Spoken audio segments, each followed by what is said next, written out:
honey badgers have one more trick up their sleeve.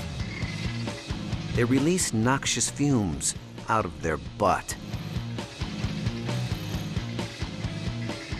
You can imagine that to smell really bad means that things aren't going to want to hang around with you. So this is especially good if you're in an area such as the native habitat of these honey badgers in Africa and Southwest Asia, where there are a lot of large predators. If you smell bad, other animals might just want to stay away.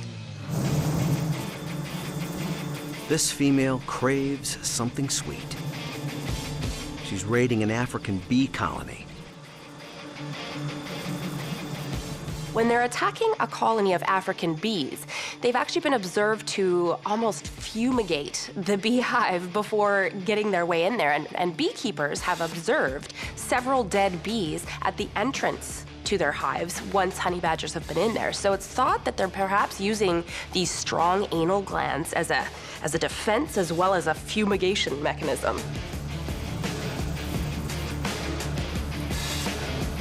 The insects attack.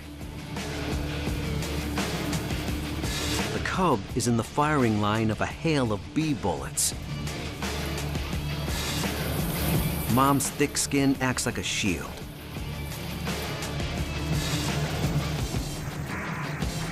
Finally, the prize, bee larvae.